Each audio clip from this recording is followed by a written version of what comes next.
ठीक है, मुझे पल पल की रिपोर्ट चाहिए।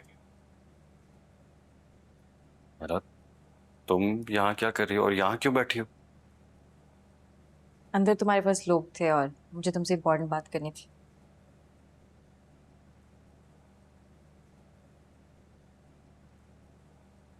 तुम दूसरी शादी कर रहे हो?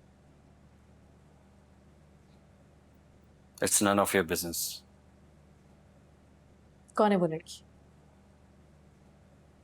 आई said it's none of your business. तुम्हारे इस बिजनेस के चक्कर में मेरा उस लूजर से निकाह हो गया। हम बैठे बैठाए डिवोर्सी हो गए और तुम पता नहीं किस दूसरी लड़की से शादी की प्लानिंग करके मुझे कह रहे हो it's none of my business. टेला, क्या मैंने तुम्हें कभी कहा था कि मेरे लिए तुम ये सब कुछ करो? क्या मैंने तुम्हें कभी कोई होप दी थी?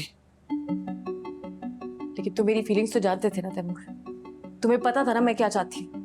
टेला, जिंदगी में तुम और बहुत कुछ चाहती थी, लेकिन जरूरी नहीं है कि जो कुछ हम चाहें वो सब कुछ हो। और रही बात तुम्हारी फीलिंग्स की, तो उस वक्त कहां थी तुम्हारी फीलिंग्स जब तुमने निकाह के लिए हाँ कर दी?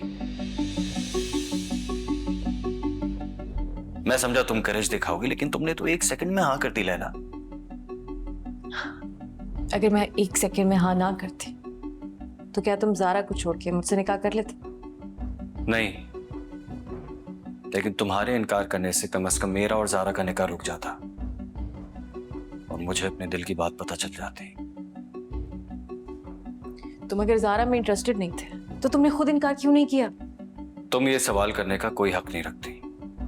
वाकई वाकई तैमूर, इतने साल तुम्हारे लिए बर्बाद करने के बाद मुझे तुमसे एक सवाल करने का भी हक नहीं है? तुमने मुझसे पहले निकाह की हामी भरी थी लैला, और तुम मुझसे पहले किसी की हुई हो। किस बिहाफ पे तुम मुझसे शिकवा कर रही हो? तैमूर, वो तो बिलाल ने मुझे धोखा दिया था, वरना ऐसा कभी ना होता। हमारी जिंदगी में ऐसा बहुत कुछ होता है लैला, जिसे दूसरों के सामने जस्टिफाई करने के लिए हम बहुत सारे एक्सक्यूजेस देते हैं कि अगर मैं ऐसा कर लेता तो ऐसा हो जाता, मैं ऐसा कर लेती तो ऐसा हो जाता। मगर यकीन करो, इन एक्सक्यूजेस से दूसरों के नुकसान की तलाफी नहीं होती। तो तुम क्या कह रहे हो कि मैं तुम्हारी कसूरवार हूं?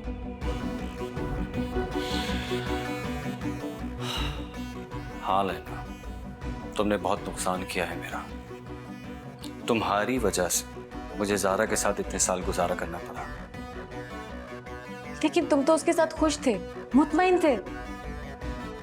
खुश और मुतमईन? लैला, मैं बिजी था जारा को खुश करने में और घर वालों को मुतमईन करने में बिजी था। तो क्या इतने सालों में तुम्हें कभी उससे मोहब्बत नहीं हुई? जिन रिश्तों में समझौता हो जाए उन रिश्तों में मोहब्बत की जरूरत नहीं रहती। और अब क्या? अब क्या मैं तुम्हारी जिंदगी में? लैला, अब इन बातों का कोई फायदा नहीं है।